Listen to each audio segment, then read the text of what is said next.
we have the distinct honor this evening of introducing Tony's successor. The new president of your executive committee is one of Guardian's top producers. He will lead the executive committee into what I predict will be a year of top-of-the-line performance for the Guardian. Hey everyone, welcome. We're here with none other than Nicholas Palumbo, the grand master within the financial services industry. If you're not familiar with him, we're going to be sharing his incredible story, his 40-year journey in his career, dating back to the 80s, I believe. So this is a real privilege and an honor. The founder of Eagle Performance Academy. Welcome, Nicholas. Nick, shall we just call you Nick? Nick is perfect. Thank you, Keon. All right, welcome. Super excited. Now, we already had a pre-interview because, we're not going to do an interview like this lightly. A couple of weeks ago, I had a chance to spend a couple of hours with you to literally document, and I've done a lot of documentaries in the past, and I felt this really deserved not only taking the time to go deep into all your life lessons, that 40 years, that journey from, making 15,000 a year to over 2 million a year, generating what I think was $80 million in your career. It's just phenomenal numbers. So super honored and excited to, recap with you and go a little bit deeper, because the life lessons are not just about how you're able to, bring in these incredible $1 million premiums or win all these awards in your career, being part of the $1 Million Round Table for 30 years straight or whatever. But it's the life lessons. It's really the mission to impact lives in all areas of life. And so I'm really honored to go over this with you. And we've prepared some slides to kind of, put some visualization into your journey. So if I may, I'll share my screen. All right, so a little Eagle Performance Academy, purpose, passion, and peak performance. I'm really honored to be part of this new endeavor, and I can't wait to be learning more from you through your stories that you'll be sharing. So let's get started. Tell us a bit about this collage that we put together for you. Well, you've captured pretty much my whole career, a lot of my career.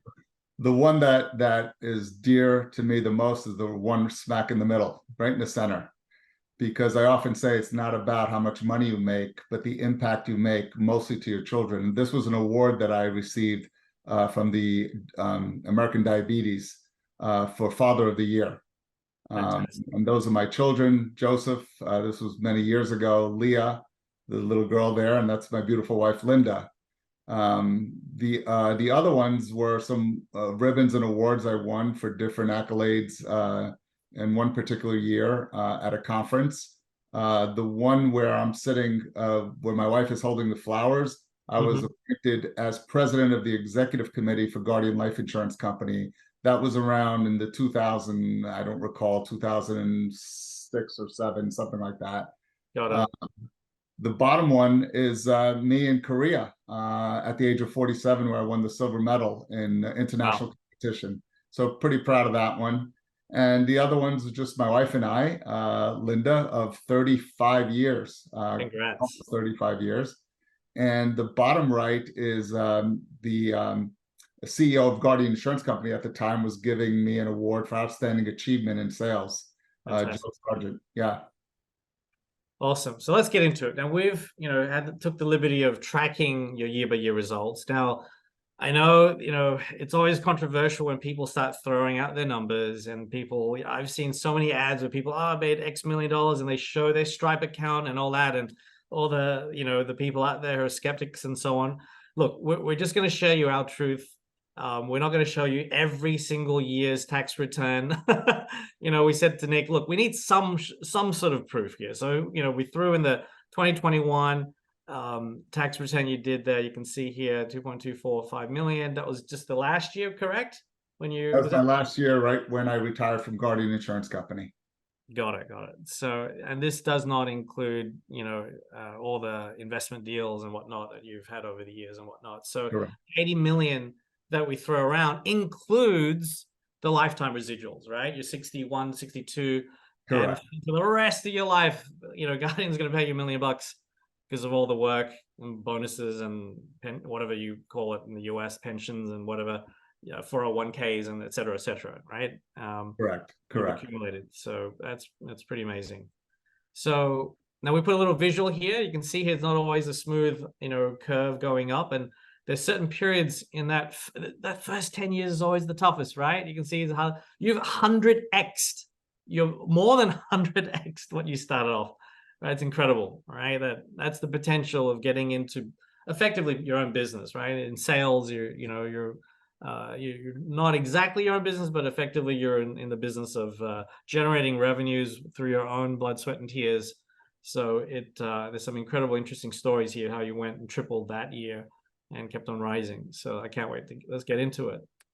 So how did it all began? Tell us a bit about this picture here.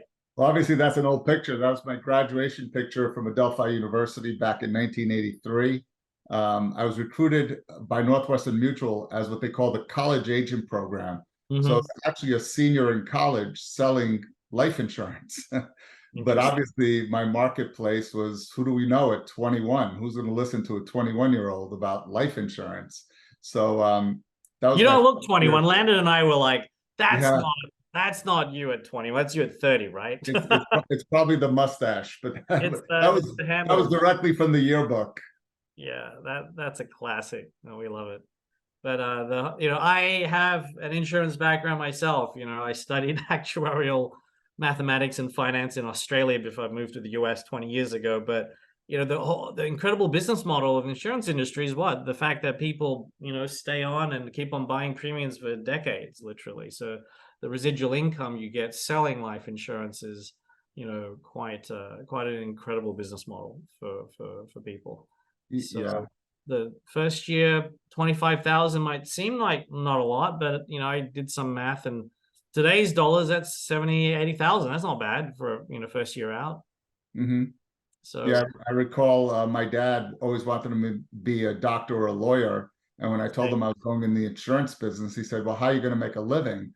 And I said, I made $25,000 while I was in college, and he said, good, then you could pay the tuition. Still wanted you to become a doctor or lawyer. This is my dad. Anyway, so on the scheme of things, that's a blip. Like literally, 25 grand on the scheme, 100th of what, you were going to get to. The grind. Tell us about the grind. The first year in the business. Yeah, first year in the business, I remember my manager, I said to him, well, I don't really have people to call. He said, well, here's a penny saver and start calling businesses. And I was literally calling cold businesses, and I had a particular language at the time and how I got in the door. But I was targeting business owners in the local area. And I was doing about 100 phone calls a day. I met about 10 people a week, and I usually closed about one. And I hated it. I hated it because, calling cold, but that taught me a lesson.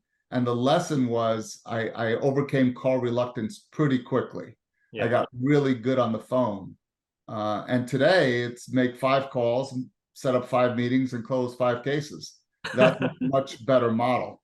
Much better. Well, that doesn't happen overnight, obviously, but that back then you were, doing the grind, but still referrals are an important part of it, right? 10 to 20% of your business, if you did a good job, people would refer still, right? Exactly. And it was very little back then in referrals. Yeah. I mean, I would always ask, but you get, 1 here, 2 there. It wasn't that much. So I was still doing a lot of cold calling. Yeah, no shortcuts for sure, even back then. Plus your first marriage. Yeah, got married young, right out of college. And it was a trying time for me. I came born in Italy, came here as a young child, 2 years old. My father worked 3 jobs. He eventually became a fashion designer for a big designer in New York City. He wanted me in my 9-to-5 job, and unfortunately in the insurance business, it's not 9 to 5. So I was putting in 70 hours a week. Crazy. And, today's stats, 90% of people who get into the insurance industry quit. Probably even worse back in the 80s, right? Who knows? Correct. But you went through, a lot. You grew up in the Bronx in the 70s. So, you understood what, toughing it out meant. Oh, absolutely. Yeah. we didn't live the high life. You know, we were middle class, you know, poor to middle class, lived in what we call the ghettos today, and learned a lot of lessons in life during that time. Learned a lot about toughness, learned a lot about discipline, learned a lot about survival. So a lot of life's lessons at a very early age. But it shaped who you are today, and really, laid the foundations of, the grit that you need to succeed in this industry. So, second year, right? Nothing much has happened, right? You don't get rich overnight, unfortunately, in this industry. But he wanted you to quit, and you ended up quitting, right? Literally a year or two in. Yeah, I ended up quitting because I got married, like I said, at a young age. And she didn't want me working in the evenings, wanted me to work 9 to 5 for her father's company. I didn't want to go work for her father's company. So I actually left the industry and sold dictation equipment door to door. And I was earning about $15,000 a year. She ended up with anorexia nervosa, ended up in a mental institution for a while. And hospital bills were starting to rack up because it wasn't covered by medical insurance. And in 1984, I was actually on welfare because I couldn't pay a $27,000 hospital bill. Crazy. And then big time of, something happened, obviously, that really, threw you off track. Yeah, that definitely threw me off. She was unfaithful. Literally 4 weeks before our wedding, I found out that she was being unfaithful. Paid a deep price for it. Almost went to jail for it. And fortunately, by the grace of God, I didn't serve any time, and charges were dropped. And ultimately, we ended in divorce. Crazy. Still young, and if we don't go through these, when we see someone who's been successful, we don't realize what you've gone through to get to that, and the life lessons. What was the main thing here, I guess? I mean, you had a lot of forgiveness. You were mentioning you forgave knowing this. Yeah. So at the time, the first lesson was never give up, and that's the reason why I forgave her. And really went through some trying times where what could go wrong went wrong. There were times that was my darkest moments in my life that I was just searching for answers. But I read my first book back then. I wasn't much of a reader, but I read Tough Times Never Last, but Tough People Do. That book really hit home with me. That I always said to myself, find the opportunity in this, whatever that may be. Look for the opportunity instead of focusing on what the problem was. And that's what I did. And ultimately, the opportunity was end in divorce. Sure. But, you obviously did everything you could, testament to your character, but you had to move on ultimately. So moving on to the next year, you got back into the industry. What happened there? Yeah, an old baseball coach of mine and a mentor owned an insurance agency with State Mutual, asked me to come back into the business. And it was perfect timing because I was divorced, and I came back into the business in 1985, worked with State Mutual. I earned about $30,000 in my first 6 months in the industry. I really enjoyed it. I was happy. I was really focused on what I knew the business real well. I was with Northwestern. I was a 24th ranked college agent in the country back in 1982. So it came natural to me. And these were 2 books that really impacted my life. Tough People, Think and Grow Rich by Napoleon Hill. Yeah, classic. I've read that, it's a classic. I've read it 3-4 times, as well as the other one by Robert Schuller, Tough Times Never Last, but Tough People Do. 2 big books that really impacted me early on in my career. Yeah, and having a good mentor makes a huge difference, right? Absolutely. And look at that, just from that first year, 15, 24,000 or whatever, and in 6 months you doubled that. So then the following year, you jumped to 50K roughly, right? For the 4th year, and that's when you learned how to prospect and build this is what, at the end of the day, business is this, isn't it? It's relationships. Exactly. Most successful people in our industry, the one common denominator is they all build good, lasting relationships. And I Mhm. realized early on in my career that if I just develop relationships with people who had good relationships with their clients, Mhm. that they would refer business to me as long as I had the specialized knowledge that they were looking for. Mhm. So early on, met a CPA and some attorneys, property and casualty people, even mortgage people Mhm. that Mhm. were referring me business on a consistent basis. Mm. So all these people you met, you did your lunches with them, you get to know them and personally, and gradually you refer business to them, and they refer And vice business back to versa. you. Yeah. Exactly. This is important, right? We kind of, we live in a crazy world where good is bad and bad is good, and but you had the traditional values instilled in you, and especially back in those days, it was seen as a good thing, being Yeah. respectful. It was always Mr. and Mrs. It was always thank you. It was always you're welcome. Mm. And sure enough, my kids are that way today. So respect was a big hierarchy for my Mm. parents.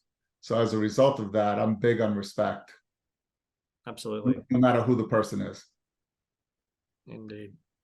So you also were kind of, interviewing referral partners to make sure that they were in a position to take. That was an interesting kind of positioning. Yeah, yeah. So what I would do, I would create this language because a lot of these what I call centers of influence or strategic partners, they've gotten approached by multiple people multiple times, and the Mm. relationship always dies. So I came in from the angle that how could I help them grow their business? Mm, mm, And mm. so it was almost like an interview process. Before I was going to refer someone to them, I want to know about their practice. So I was in the driver's seat. I was in a position of strength early on. Um, and so the relationships gradually started to develop, and their businesses also grew. I Mm. became a resource for them, not only from a specialized knowledge that I had in my industry, but the referral Mhm. base. And I would always say to them, for every one referral you give me, I could probably give you 2 to 3 back Yeah. then, and I stuck to my guns. I always said your yes should be your yes and your no should be your no. Mm. Interesting. Yeah, this is exactly, for me personally, as well, strategic partnerships are the most important thing. And that's how I, you know, got into the media world and, became an Oscar contender for best documentary, partnering with the right people with more experience in certain areas. For me, how I met you guys was also through a referral, right? I was helping a strategic partner grow their, video marketing side, redid all their videos, their ads, and you became one of those leads that came through. And Anthony said, "Hey, this seems like a really good fit for you as well. Let's work together on how we can take Eagle Performance to the next level." And here we are, right? We're partnering up. So this, my friends, doing the lone wolf self-made millionaire thing is a tough grind. Find and build relationships and mentors and so on and so forth, and partners. So here, the referral partnership is growing to 20-30% by now, right? So Correct. that's and the meetings are still pretty hectic, 10 to 15, still doing some long hours, I'm sure. Hmm. All you was, single still back then, but you became a Guardian Life agent, right? In 87? Yeah, that was in June of 1987. I became a guardian agent. I was looking for a mutual company that was, AAA rated, Yeah. quality company, quality training program, and I discovered them by accident because my general agent at State Mutual Mhm. became a guardian agency. Oh, got it. Got it. So by now, you're doing mostly referrals, right? No Yes, more no more penny saver, cold calling per no se. more cold callings at It that takes point. a few years. You took that 2-3 year period to build that referral base, Hmm. and it showed. And then finally hit the six-figure mark. And back then, that six figures is like 300-400 grand today. So after 7-8 years in the industry, so that's after taking a couple of year break as well. So that's when you met the love of your life, Linda. Linda, yeah, we got married in June of 1989. I met her in 1986. Uh, Hmm. and those are some old pictures. I love it. I was just joking. You look like George Michael here. No offense, but to anyone, but that you look None awesome. taken. My wife thinks Miami, my wife thinks he's tank cute, top. so that's good. Yeah, no, definitely. You got that look there. But no, great photo of you in the wedding. And today, must be recent. She's an amazing ballroom dancer, I believe. Like She is. She's a ballroom Canada's dancer. been Yeah, she's amazing. won competitions, both her and my daughter. Wow, Yeah, I'm very proud of them. absolutely. And there we go. So, oh, guess what's going to happen? There's a big spike happening here in the next year. Let's find out why. So you went from, let's back about 100, 175 to almost 500,000. The big breakthrough. Tell us a bit about what happened here in the next Yeah, year. 1991 was a big breakthrough for me. That's when I met a couple of mentors that really revolutionized my business, Mm-hmm. and we'll talk about it in a minute, I know, but Yeah. I was just looking for more quality prospects, just wealthier people. I was just asking for the right referrals, Mm, was looking for an ideal client profile, and that's what I was being referred to. Mostly a lot of entrepreneurs and business executives. I had the strategic partnership with an accountant, literally shared an office space with him. So mm-hmm. during tax season, as an example, when he was meeting clients, they would come to the room right next to him, and I would talk to them about financial planning. There you go. Yeah, partnerships once again. And then you hired this guy. He's got Yeah, a Dan legend as well. Sullivan, back 1991, was more about practice management, because as the business, we reach a ceiling of complexity in our business. Mm-hmm. And I was reaching that level of complexity where I didn't know how to break through. Mm, And so he taught me many things, but one of the things he taught me was time management. mm, Um, Utilizing your time and dividing up your schedule into three basic components: mm-hmm. buffer days, focus days, and free days. Free Oh, days are doing what you just enjoy doing. It's a chance to regenerate, right? mm-hmm. And I would use every Friday as my free day. Mm-hmm. Uh, Mondays was a buffer day for me. That's doing the things that don't necessarily make you revenue, but that you have to get done. Mm-hmm. And then the focus days was working in your unique ability, defined as only the things that you enjoy doing and Mm-hmm. only the things that produce revenue. For me, it was meeting people, building relationship, opening cases, and closing cases. Fantastic. We forget fundamentals, right? Time management. Exactly. You know, as Stephen Covey would say, really 7 habits of highly effective people, and this is one of the key things as well, and beginning with the end in mind, et cetera, et cetera. But you had to build a team. You were thinking like an entrepreneur, no longer just a sales guy. You had a team that you could Yeah. leverage. That's the key. And the way I built the team was I hired people in the areas that I was weak in. So it's Mm-hmm. very weak in paperwork, administration, all the things that just bog us down in our industry, because we only get paid when we see someone, right? Yeah. So I remember taking my whole team through what they call a Kolbe test, Yep. Kolbe, the Yep. Kolbe index. And everyone that I hired had to go through that process. So I was a high quick start. Mm-hmm. I don't need to know. I want to drive the Ferrari. I don't need to know how the engine is.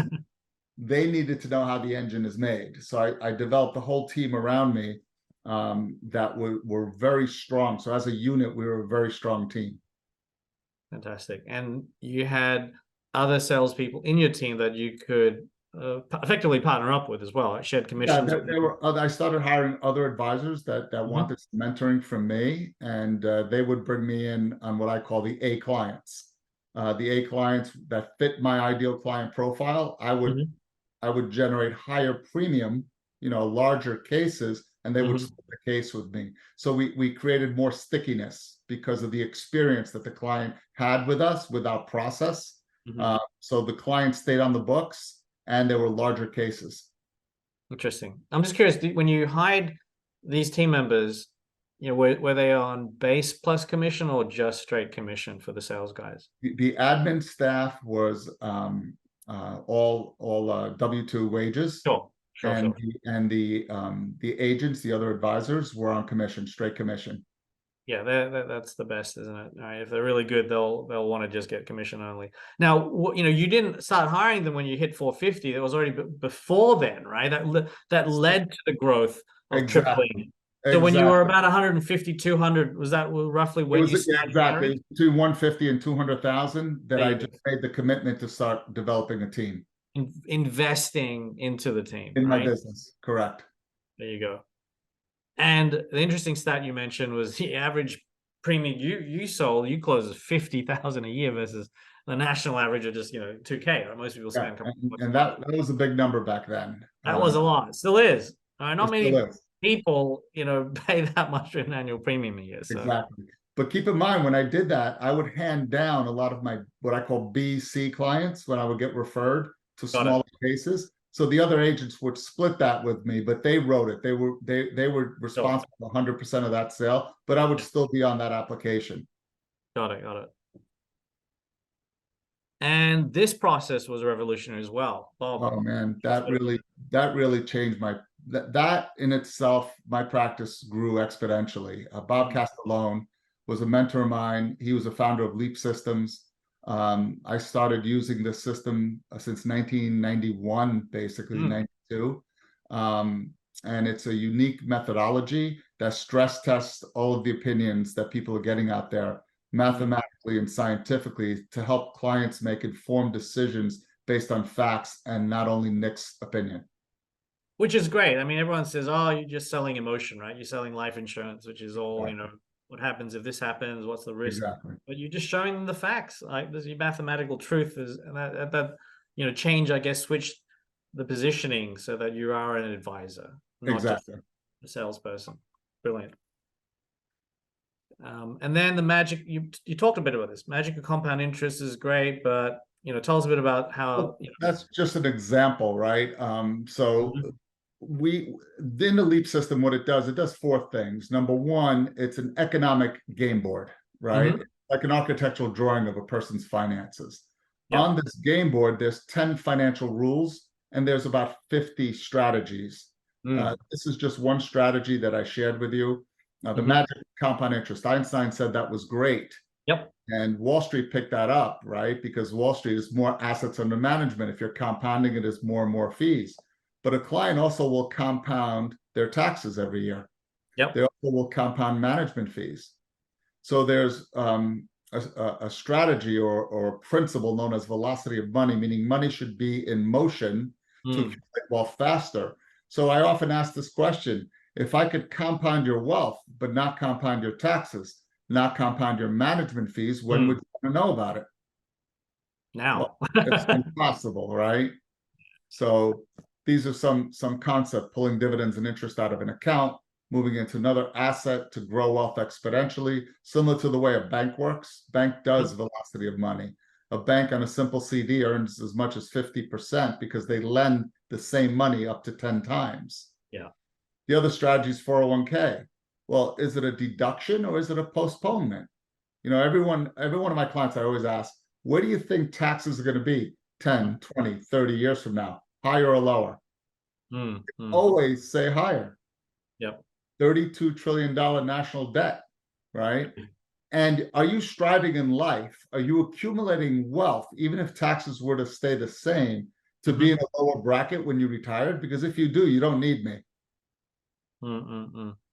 Yeah, a lot of people, don't think about these in more details. It's great to have a framework to introduce, and you've created your own version of this, correct? Well, the language component of it, but I still adhere to the core basics and some of the specific language like velocity of money and things like that. Got it. And obviously attributing to Bob his incredible work that he developed many decades ago. So by now, after all the coaching and restructuring your business, you're down to not 10 to 15 meetings a week. You just needed to do 6 or 7 a week and back to at least 40 hours a week, and started focusing the work on your business, not just in it, as Michael Gerber would say. So here, that big jump, all these life lessons, you had mastered strategy, not just prospecting, right? Correct. And you had mastered branding and marketing, and people you're attracting the right clients, and asking you shall receive, you, asking for the right type of ideal profiles. Yeah, one of my good friends, Mark, coined the phrase, become the hunted and not the hunter. So I became the hunted. People were seeking me out. And how did they do that? Because back then there wasn't social media. There wasn't like there's no guru status online. Word of mouth. It's like going to a great restaurant, right? If I go to a great restaurant, I'm going to talk about that restaurant, the experience, right? And that's what happened. It was the experience that I was creating for the client. It wasn't just a transactional sale. Brilliant. And then the next year you hit the $1 million round table, but back when you kind of joke when you didn't need $1 million, right? You were only doing 600,000-700,000, but that was still qualified back then, correct? In the 90s? Yeah. So $1 million round table it's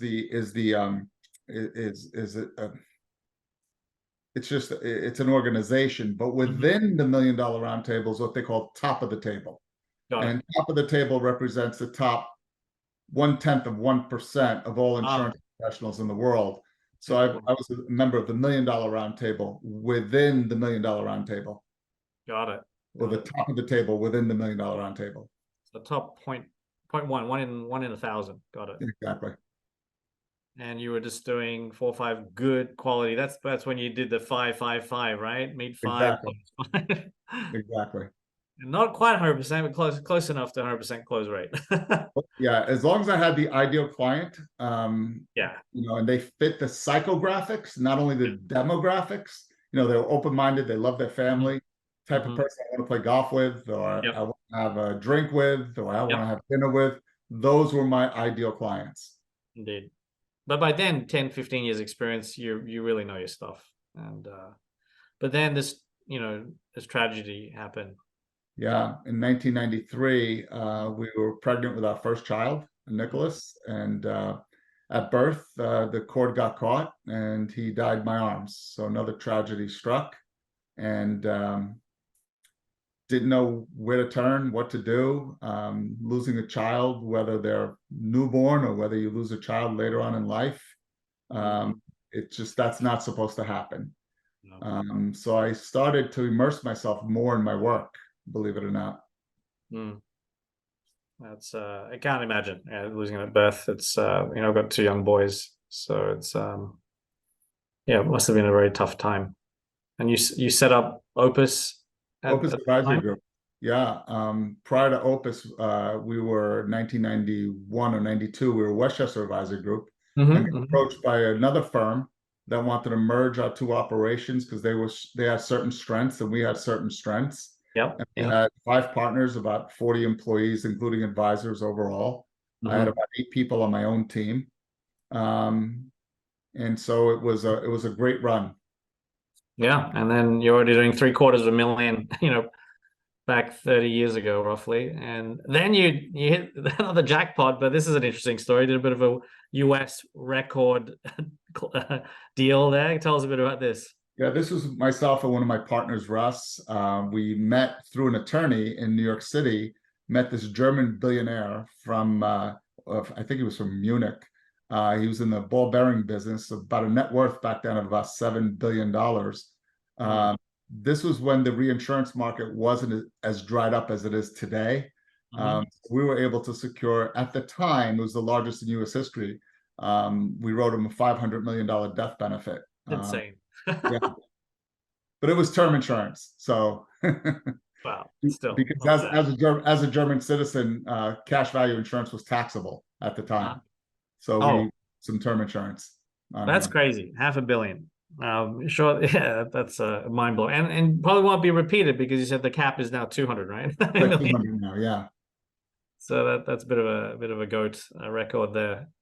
Amazing. And now, this is an interesting, we've seen, a lot of your stories about your Taekwondo experiences. So this is when you started 27 years ago. 27 years ago, I was 35 years old. I started because my son was doing it, and they had a Daddy and Me program on Saturdays. Said, why don't you go do this? I said, Taekwondo? I can't kick that high.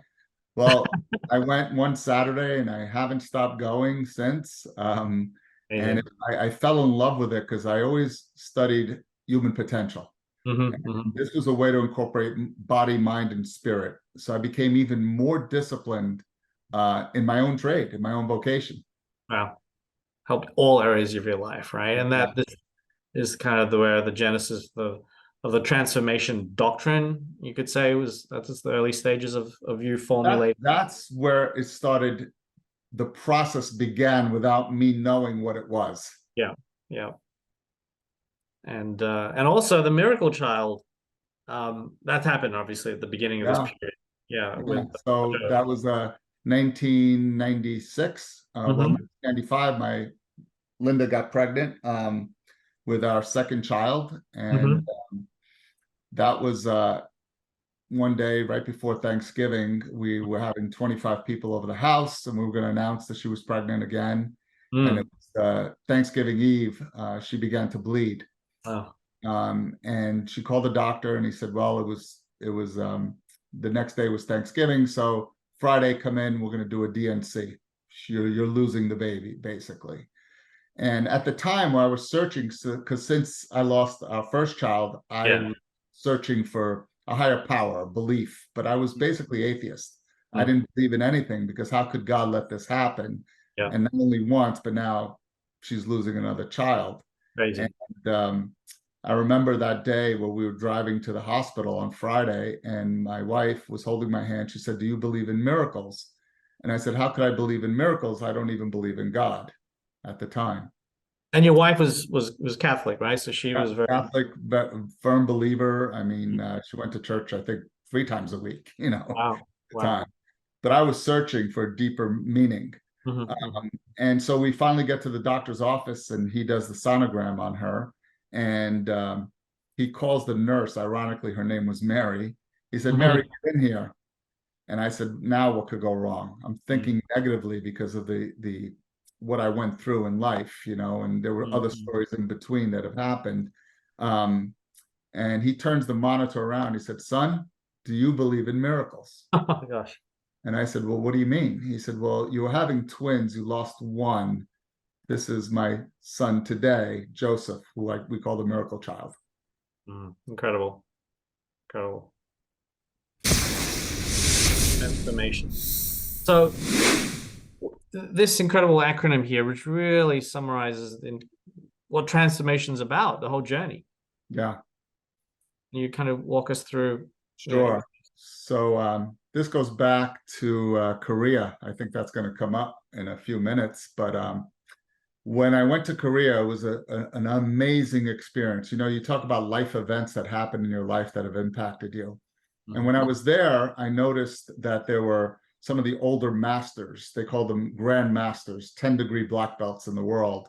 They are 60, 70, 80 years old. They look like they're 30 and 40. So much power, so much strength, flexibility, so much calmness about them. I said, how's this possible? Now, at the time, I was a black belt in Taekwondo, and I had the physical skills, but I didn't understand the power of the human mind, the human potential. And what I learned in my experience in Korea was about human potential, about the power of the mind, that we only tap into 10% of what God gave us. He gave us the whole brain, right? But how do we tap into the other 90%? And when I learned how to break through these barriers, through these limited belief systems, I came back and I remember I rented a big room at a Holiday Inn, Holiday Crown Plaza in White Plains. I would invite friends, clients, they would bring friends. We had about 500 people in the room. And I was teaching this. And people started to hire me.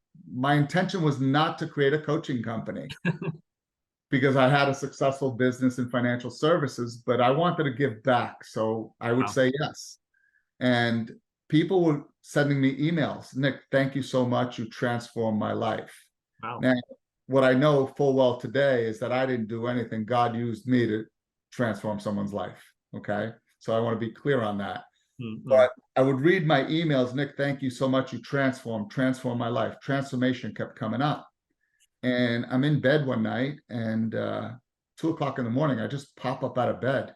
You ever get an idea that you just start to create? And my wife says, where are you going? I said, I'm going down to the office in my house, and I'm going to write. She says, what are you writing? I said, I don't know yet. Wow. But I went online and I would look at some other great motivational speakers. Some of them that I've seen them all, they're all very good, but a lot of people don't make permanent changes in their life. They feel good for a moment or a week or a month, but they always go back to their old ways. So I said, what is transformation? Well, this word keeps coming up. So I wrote the word, but I wrote it vertically. Maybe because I was in Korea, I don't know, but I wrote it vertically. And each letter, that's an acronym, obviously, and each letter stands for something. And T is for power of thought, R, replacing emotional scars, A, awareness, N, never giving up, S for self-image, F for focus, O is for opportunities, R is for realization, which is your life's purpose, M is for meditation, A is for attitude, T is for tracking goals, I is for tapping into your imagination, O is for organized planning. How do I put this in a step-by-step how-to, like a blueprint for life? And N is the new you. And we wrote a book with 3 other co-authors about 15 years ago, became a bestseller. And the book has 14 chapters in it. The word transformation has 14 letters in it. There you go. And we go through this step by step. Yeah, I went through this in a day, and incredible. I mean, this is, if you haven't got it, go grab it. I think it's on Amazon or wherever, but it's the first time I've seen something that really summarizes the journey that I've also gone on. I've been to dozens of events over the years, and gurus, and from the East and the West, right?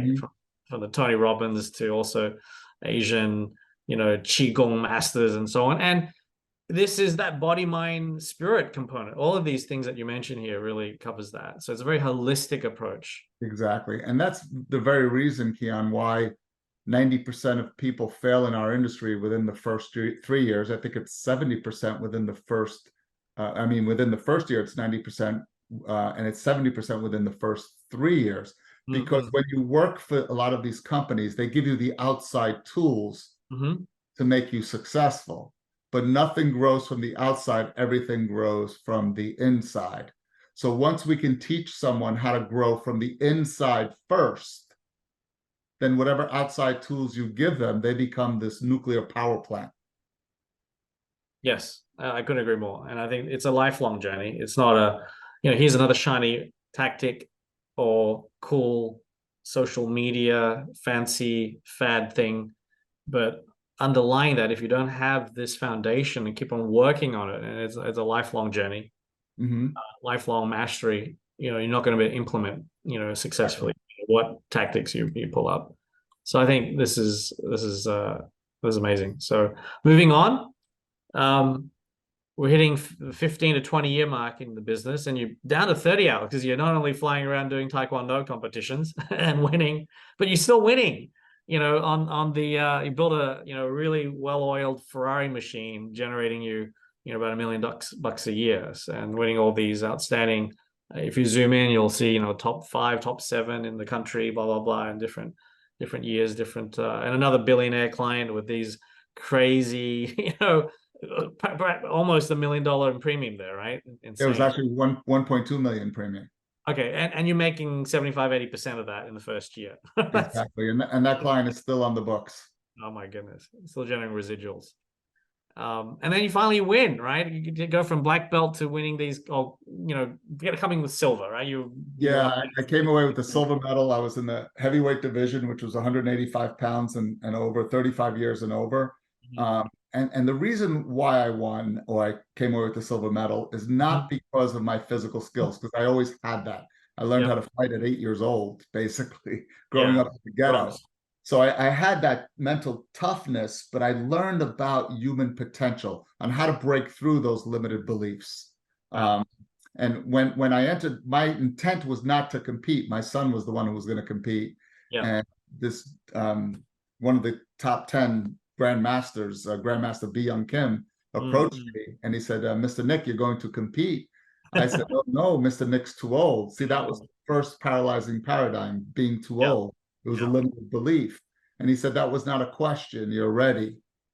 And I trained my mind. See, we train physically, but we don't know how to train our mind for success. So that's what I learned. I broke through that terror barrier, that limited belief, and I came away with the silver medal. Now, why wasn't it gold? I don't know. You only won 1-0, but I'll take a silver at age 47. Yeah, I mean, he was probably younger than you, a bit taller than you, 6'4", you know, all that, you know. Yeah, 6'4". He was 35 years old, fourth degree black belt. Wow. And 12 years younger than you back then, 12 right? years younger, yeah. He snuck in that category. How dare. But that isn't amazing. 47, and you were developing new breakthroughs in your mindset. It's, you know, that's I mean, I'm sure a lot of people listening to this are you know, in their maybe only 20s or 30s or even 40s, but you're never too young, never too old, right? Absolutely.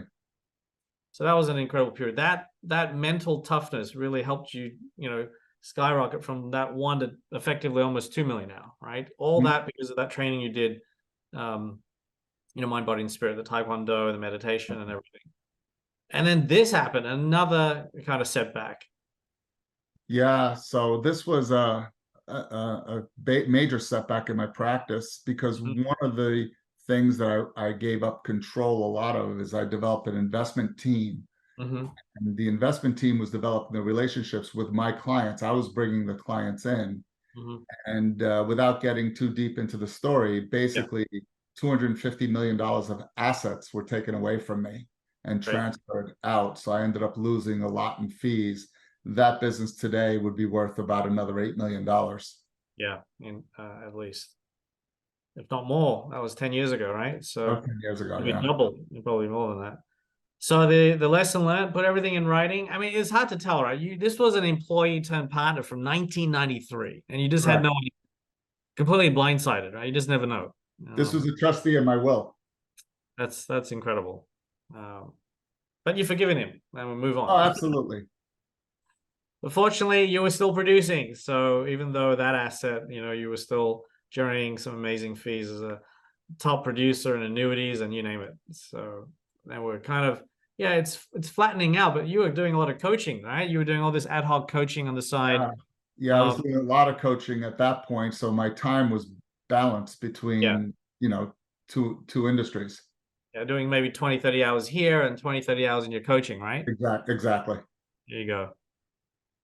Um, and this was the highest, I think, premium because I was curious, what was the highest? And this was another 1.2 million, 80% premium. That's about $1 million off one Yeah, guy. I'm one guy. And right now my team is working on a $8 million premium. That that's mind-boggling. Yeah. And that's still what, 70, 80% premium on that? No, that's a little bit less because of the particular Still, product we have to use, but it's still a big one. yeah, there you go. So the final years, and then you finally decided to retire at the young age of 60, 61. Well, what is the secret to getting these, you know, uber high 7-figure premiums? What were the top 3, 4 takeaways there? One is obviously relationships, Yeah, back to that. becoming the hunted and not the hunter. Mhm, Two is really get that specialized knowledge, know your trade inside and out and every aspect of it. And mhm. number three, have a unique process so that you decommoditize yourself. You're different than anyone else. So And what and was your kind of unique process? Sure, you've already been in the industry for decades now. The lawyers were introducing you to these billionaires and whatnot. You know, the relationships you built with those circles of influence. But what was your unique process that kind of differentiated you? it was that Leap Systems that I was using, Okay, got it. 1991. Yeah. The other secret is master language. Become a Mhm, master of language. Knowing how to close, when to close, what to say at the right time. mhm, Because when you meet a client, there's always a wall between you and that client mhm, through language. So if I'm a boxer in a ring and I'm going to hit to the gut, they're going to mhm. drop their hands so I could hit to the face, right? Yeah. You can use language the same way, Mhm. right? Mastering language to get the client to the exact position that you want them to be. Mm. It Yeah. sounds manipulative, but it's not. It's making them really uncover what they really want and how they're going to get there. Yes. Yeah, this is a skill that and it's not just what you say, it's how you say it, right? Whether How you you come say it. across Exactly. a lot of different elements there as well. So, and you obviously have created different courses on that. But and then I love this anecdote you shared. You know, even when you were making, you know, the millions a year, you would drive to this 80-year-old granny's house to balance a checkbook. Yeah, and that was in Point Lookout, and I live in Westchester County. So my wife would tell me, and so would my colleagues, "What are you doing?" I remember where I was when I got to where I am. I started somewhere, and I will never turn my back on any of my clients. Yeah, that's beautiful. And that's what it should be, right? And then June, a couple of years ago, you retired officially from Guardian, Mhm. with this $1 million a year income for life. And you started a new legacy with your son, Joseph. What a beautiful circle there. Yeah, that's the miracle baby. Yeah. So Joseph, I started Truvium Capital, Mhm. Truvium Financial about 10 years ago. And when my son when he was in college at Arizona State, said, "Dad, I want to come into the business." Mm-mm. I was kind of discouraging him at first because I Mhm. knew I wanted to retire. And Yeah. when I retired, he started Truvium Capital, which is a registered investment advisory firm, and he Uh-huh. manages assets and does some planning along with Landon. So I Got it. call one my left arm, one my right arm. Got it. Got it. There you go. And there we have it, the 40-year journey. What an incredible journey that was. And it's not the end because, well, in summary, roughly 80 million, that includes the $1 million a year for the next, 20, 30 years. At least I'm sure you're going to live to 100 like all these grandmasters. So it's going to be more. But it doesn't include all these other crazy investment deals you've done. Like you turned was it 150 to $8 million in 5 years, et cetera, et cetera. Do you want to address, you no longer have that license with certain, I'm not so familiar with the US system. What you have the license to no longer the license to sell financial products, or is it So no, I could sell insurance, but Mhm. I don't sell investment products. My son does the investment Got it. products. And the So you're reason for retired. that is I got involved in some private equity deals that I made a lot of money on. Yep. And I made a mistake years ago. I didn't disclose it on my what's called OBA, outside business activity. Um, Mm. so I had a choice to give up the stock of $8 million or Yep. resign. So I took what's called a voluntary bar, as my attorney recommended, because I was retiring anyway, and I Yeah. don't in the investment business. There you So go. that's what happened, and it's been a godsend because I feel like the shackles were removed. The Hmm. income has grown even since then. Hmm. More Hmm. income, less time. Run multiple businesses, not only the coaching business, the financial Yep. services business, as Hmm. well as a few other businesses. So Yeah. I have more time on my hands, and I'm balanced in every area of life. Fantastic.